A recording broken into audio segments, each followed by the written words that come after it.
मेरी प्यारी बहनों, सबसे पहले तो आपका बहुत बहुत स्वागत इस सभा में। आप बहुत समय से मेरा इंतजार कर रही हैं, धूप भी है आज, इसके लिए आपका बहुत बहुत धन्यवाद। मेरे भाइयों, आपका भी स्वागत। श्री हरीश रावत जी, जिनके विवेक और अनुभव से मैं रोज रोज कुछ ना कुछ सीखती हूँ, उनका यहाँ इस सभा में बहुत बहुत स्वागत। श्री यशपाल आर्या जी, श्री देवेंद्र यादव जी, श्री सुमित हृदेश जी, श्री महेश शर्मा जी, दीपिका पांडे जी, सतीश नैनवाल जी, राहुल चिनवाल जी, सरिता जी, अन्य कांग्रेस पार्टी के नेता जो मंच पे बैठे हैं, जो कार्यकर्तागण यहाँ आए हैं, और सरिता जी, और लड़की हूं लड़ सकती हूं नारे का प्रतीक श्रीमती लीला जी, आपका भी इस सभा में बहुत बहुत स्वागत। आपसे मिलकर बहुत गर्व हुआ। पता चला कि मेरी उत्तराखंडी बहनें कितनी मजबूत हैं, कितनी निडर हैं। शेर से जिसने सामना किया है, वो जीवन के सारे संघर्षों से शक्ति से सामना करेगी। तो देखिए, रावत जी ने इंदिरा जी के बारे में बात की, मेरी दादी जी के बारे में। मेरी दादी जी का उत्तराखंड के साथ एक बहुत गहरा रिश्ता था। मैं छोटी थी तो कई बार देहरादून लाई थी मुझे आनंदमयी माँ के आश्रम में आनंदमयी माँ जी से मिलने। हमेशा समझाती थी कि यहाँ की जो प्रकृति है, यहाँ के जो सुंदर हिमालय की पहाड़ हैं, इनका क्या मायना है, किस तरह से इनको बचा के रखना है, किस तरह से जो यहाँ के लोग हैं यहाँ पे जीते हैं, क्या उनके संघर्ष है। वे हमेशा अपने हृदय में आपका विकास रखती थी। इसी तरह से आपको यहाँ हल्द्वानी में अपनी ही इंदिरा जी मिली, इंदिरा हृदेश जी। उन्होंने भी दिन रात आपके लिए काम किया। मैं आपसे कहना चाहती हूँ कि अभी मैं यहाँ उत्तराखंड के मुख्यमंत्री जी की विधानसभा से आई हूँ, खटीमा से, और मैं आपसे कहना चाहती हूँ कि यहाँ की सड़कें, यहाँ का विकास कहीं बढ़कर है वहां से। जबकि आपकी जो विधायक रही कई सालों से, वे विपक्ष की नेता थी। उन्होंने पूरी कोशिश की कि जहां जहां भी आपका विकास हो पाए, आप आगे बढ़ पाए, उसके लिए वो प्रयास करें। दिन रात मेहनत की आपके लिए, इसीलिए आप भी उनको अपने हृदय में रखते हैं। आज उन्हीं के बेटे यहाँ से चुनाव लड़ रहे हैं। हमें गर्व है कि उनमें भी वही आदर्श है, वही चाहत है आपके लिए दिन रात काम करने की, जो उनकी माताजी के हृदय में थी।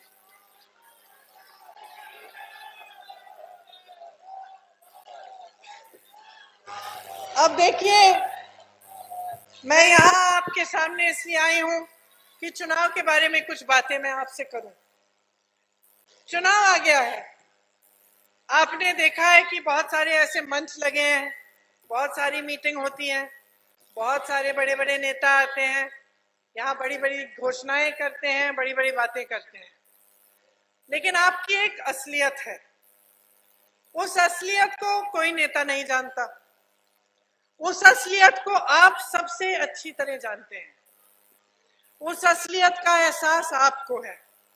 जिन परिस्थितियों में आप जी रहे हैं, वो आपसे बढ़कर कोई नहीं जानता है। मेरी बहनें जानती हैं कि कितना संघर्ष करना पड़ रहा है। मेरी बहनें जानती हैं कि समाज का सारा बोझ, महंगाई का बोझ, बेरोजगारी का बोझ, जो किसानों की समस्या है उनका बोझ कौन उठाता है? मेरी बहनें उठाती हैं। दिन रात खेती में काम करती हैं, घर आकर गृहस्थ हैं तो घर भी संभालती हैं, बच्चों की परवरिश को देखती हैं, अपने पति के साथ मेहनत करके अपने बच्चों की शिक्षा के लिए पैसे इकट्ठा करती हैं, चाहती हैं कि अपने बच्चों का भविष्य मजबूत बने, उज्जवल बने। इसी तरह से जो मेरे किसान भाई हैं वो खुद जानते हैं कि पिछले 5 सालों में क्या क्या संघर्ष देखे हैं। यहाँ उत्तर प्रदेश से लगा इलाका है, सामने आगे उत्तर प्रदेश है। वहां के किसानों ने, यहाँ के किसानों ने, हरियाणा के किसानों ने, पंजाब के किसानों ने आंदोलन क्यों किया, इतना संघर्ष क्यों किया, एक साल के लिए इतने किसान शहीद क्यों हुए, अटल क्यों रहे, अडिग क्यों रहे? क्योंकि वो जानते थे कि इस सरकार की नीतियां क्या है। वो समझते थे कि जिन परिस्थितियों से आज गुजर रहे हैं उनसे कई ज्यादा मुश्किल परिस्थितियां आने वाली हैं अगर ये किसान कानून लागू हुए। वो जानते थे कि इस सरकार की नीयत क्या है। इसी तरह से यहाँ के नौजवान, हाथ उठाइए, कितने नौजवान हैं यहाँ? अच्छा, हाथ नीचे करिए। अब मुझे बताइए कि आप में से कितने ऐसे नौजवान हैं जिनको पिछले 5 सालों में सरकारी नौकरी मिली है? मिली है? सुनाई नहीं दे रहा? नहीं मिली ना? एक भी ऐसा नौजवान है जो इस पूरे हजारों लोगों के बीच में से खड़ा होकर मुझे बता सकता है? एक भी ऐसा नौजवान है जिसे रोजगार मिला? नहीं मिला ना? क्यों नहीं मिला? क्या सरकार में खाली पद नहीं है? क्या कहा रावत जी ने अभी? हजारों खाली पद है, हजारों बेरोजगार नवयुवक हैं। तो बताइए पद खाली क्यों है? 5 सालों में आपकी सरकार थी, आपने एक भी पद नहीं भरा, आपने एक भी रोजगार नहीं दिलवाया। यहाँ पहाड़ है, नदियां हैं, इतनी सुंदर प्राकृतिक सौंदर्य इतना है, पर्यटन के इतने मौके हैं, कैसे मौके बनाए आपने रोजगार के लिए? कोई बताता है? कोई नहीं बताएगा आपको। भाजपा का एक एक नेता ऐसे मंच पर आकर नई घोषणाएं करेगा, ये बताएगा कि कितने रोजगार नए बनाएंगे 5 सालों में। ये कभी नहीं कहेंगे कि कितने बनाए, क्योंकि कह नहीं सकते, क्योंकि बनाए नहीं। चाहे किसानों के लिए उन्होंने जो किया उससे आपकी मुश्किलें बढ़ी, बेरोजगारी बढ़ी। आप सोच सकते हैं, मुझे ताज्जुब होता है कि उत्तराखंड में बेरोजगारी पूरे देश में सबसे ज्यादा उत्तराखंड में है। अरे उत्तराखंड में इतना हुनर है, तमाम उत्तराखंडी नवयुवक, महिला, पुरुष दिल्ली में काम करते हैं। मैं देखती हूँ कितना हुनर है उनमें। पलायन क्यों हो रहा है? यहाँ के गांव खाली खाली क्यों पड़े हैं? आपको बाहर जाके रोजगार क्यों ढूंढना पड़ रहा है?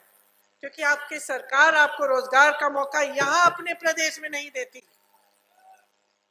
तो आप किसानों को देखिए, नौजवानों को देखिए, महिलाओं को देखिए,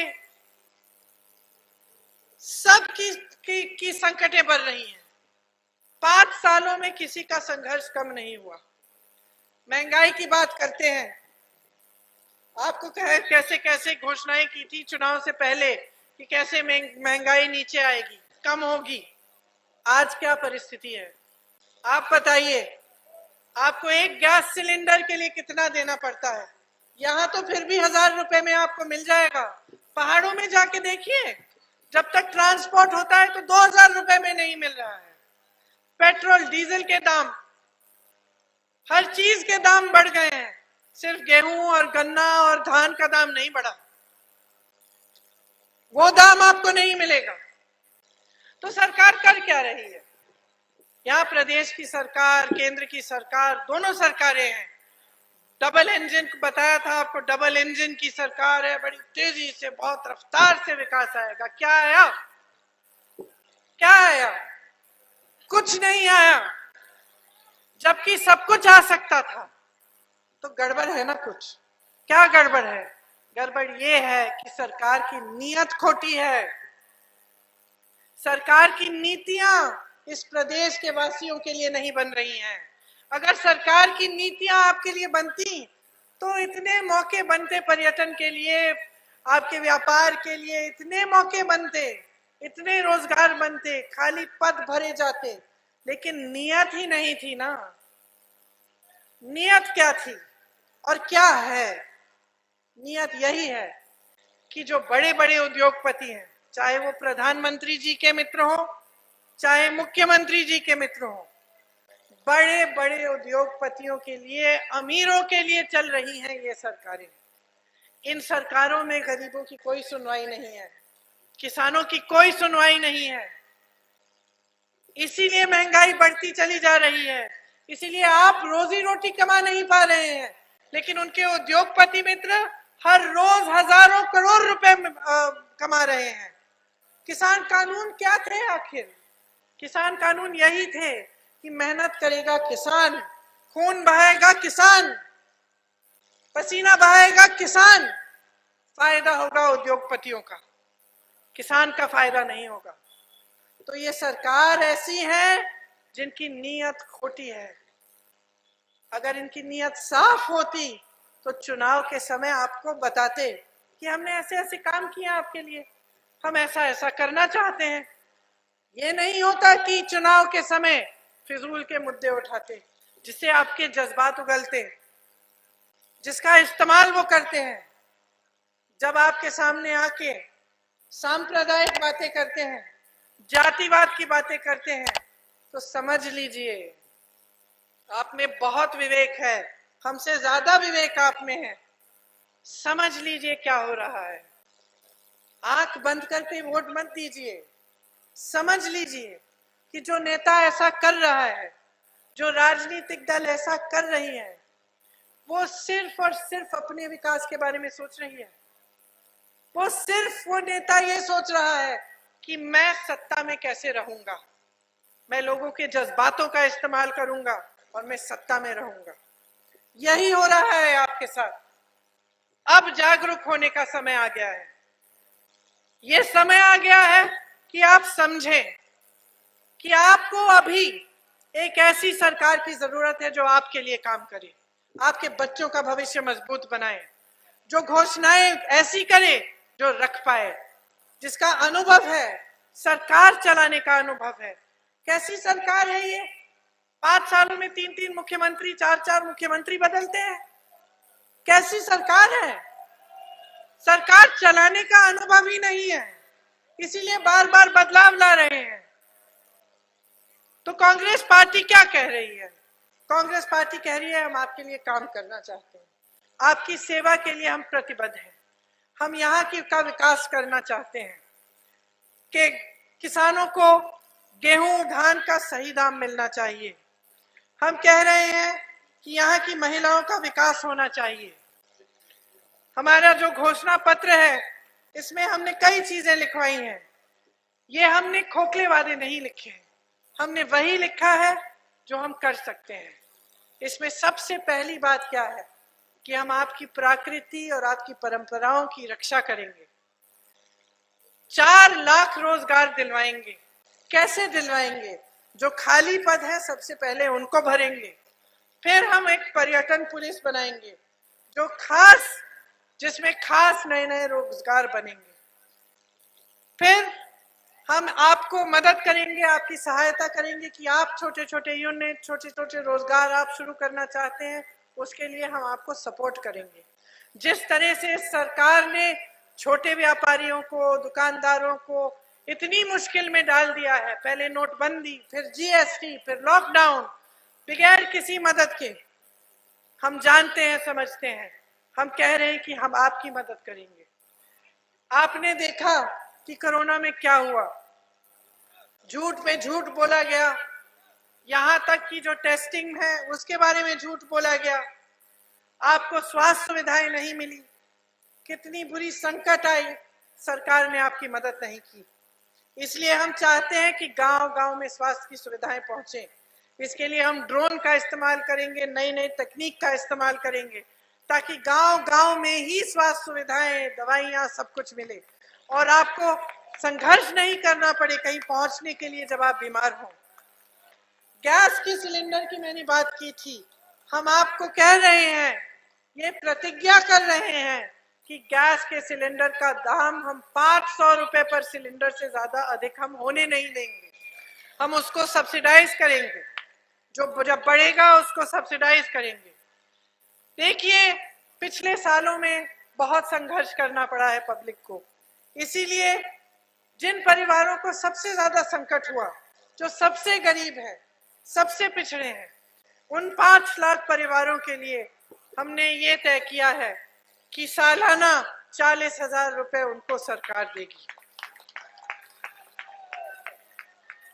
मेरी बहनें, आपके लिए पुलिस विभाग में 40% पद आरक्षित किए जाएंगे।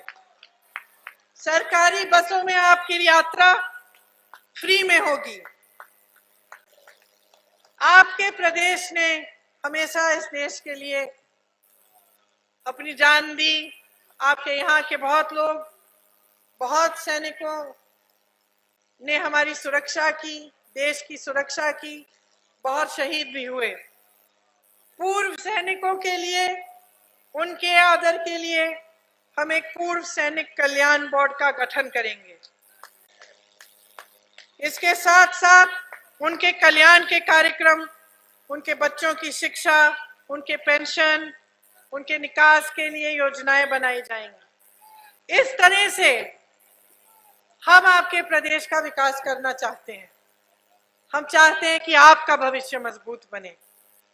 जो यहाँ के प्रत्याशी हैं, सुमित हृदेश जी, महेश शर्मा जी, आ जाइए, महेश शर्मा जी, यशपाल आर्या जी, हरीश रावत जी, जो यहाँ की सारी विधानसभाओं के प्रत्याशी हैं, इन्हें आप अच्छी तरह से जानते हैं।